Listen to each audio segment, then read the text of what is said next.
Bigo.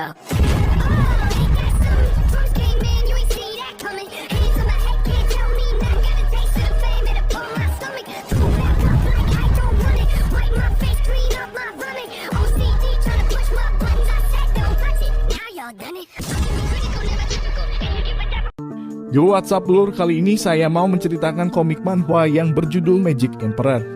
Langsung saja kita ke ceritanya. Sebuah legenda yang beredar di seluruh daratan kekaisaran mengenai 9 rahasia kaisar kuno. 9 rahasia itu ditulis pada sebuah buku. Namun sekarang buku ini berada pada kaisar yang bernama Zhou Yifan.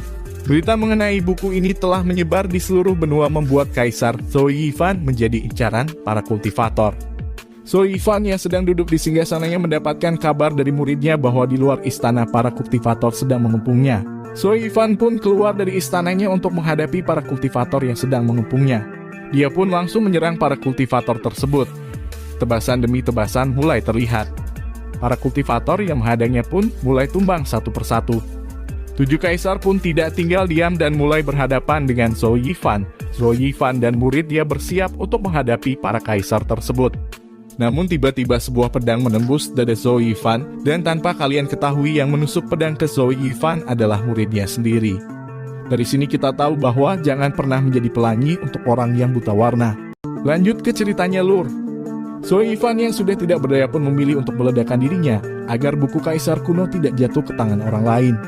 Setelah meledakkan diri, jiwa Zhou Yifan bereinkarnasi ke tubuh seorang bocah yang sedang sekarat. Di tengah perjalanan, Zhou Fan melihat 2 kelompok yang sedang bertarung. Karena Zhou Fan tidak mengetahui siapa kelompok tersebut, dia pun memilih untuk mengabaikannya. Saat Zhou Fan mulai beranjak pergi, tiba-tiba dia merasakan sakit di jantungnya. Rasa sakit tersebut dikarenakan pemilik tubuh sebelumnya sudah bersumpah untuk melindungi keluarga Luo. Zhou Fan tidak ada pilihan lain selain membantu keluarga tersebut. Pertarungan tentu tidak dapat dihindari. Zhou Fan langsung maju dan berhasil menebas salah satu musuh keluarga Luo. Setelah berhasil menebas satu musuh, Zhou Fan pun memilih untuk melarikan diri bersama putri dari keluarga Luo. Karena Zhou Fan tahu bahwa kekuatannya masih belum pulih. Para musuh keluarga Luo pun tentunya tidak tinggal diam. Zhou Fan yang mengetahui bahwa dia tidak akan menang melawan kelompok tersebut dikarenakan kekuatannya belum pulih. Zhou Fan pun memilih untuk membuat arai. Meskipun untuk saat ini Zhou Fan kalah dalam hal kekuatan, tapi dalam hal pengalaman, Zhou Fan jauh lebih unggul. Setelah arai berhasil dibuat, Zhou Fan berpura-pura berkhianat dengan tujuan untuk memancing musuhnya masuk ke dalam arai. Setelah Zhou Fan berhasil memancing musuhnya untuk masuk ke dalam arai, dia pun langsung mengaktifkan arai tersebut. Dan tentu saja para musuhnya pun terkejut dan bertanya-tanya bagaimana mungkin seorang bocah bisa membuat arai yang sesulit ini. Setelah arai diaktifkan, muncul kabut darah dan para hantu yang membunuh musuh dari keluarga Luo.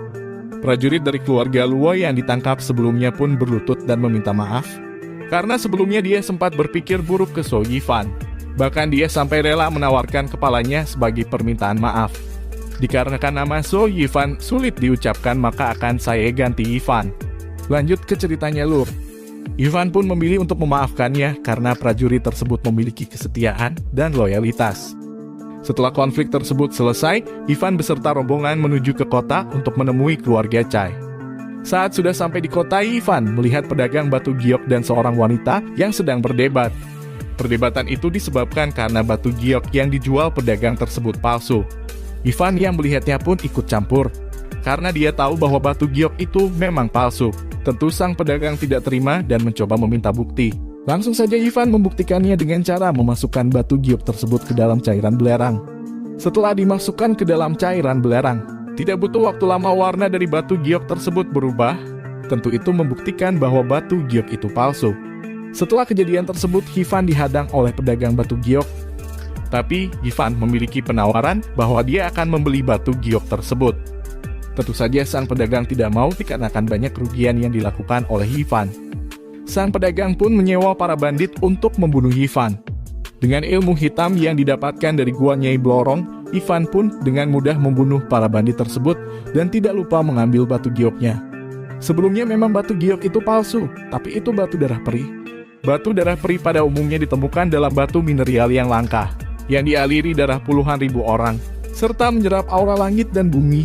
Batu darah peri hanya bisa terbentuk setelah 10.000 tahun. Ivan melukai tangannya dan mengalirkan darahnya ke batu darah peri. Karena untuk mengaktifkan batu darah peri, harus terlebih dahulu menyiraminya dengan darah seorang praktisi. Ivan sedikit kesulitan untuk menghisapnya dikarenakan tubuhnya yang masih sangat lemah. Sampai-sampai Ivan mengeluarkan darah dari mulutnya. Saat Ivan hampir hilang kesadaran, dia mengingat kembali pengkhianatan yang dilakukan oleh muridnya. Ivan pun bangkit dan menerima kerusakan yang didapat tubuhnya. Dengan tekad yang kuat, Ivan pun akhirnya berhasil menyerap darah peri dan mendapatkan body baby. Setelah berhasil menghisap darah peri, Ivan pun menuju ke kediaman keluarga Chai. Tapi tanpa diduga ternyata putri dari keluarga Luo tidak diperlakukan dengan baik oleh keluarga Chai. Ivan yang melihat tuan putri ditampar tentunya tidak tinggal diam dan langsung menampar balik.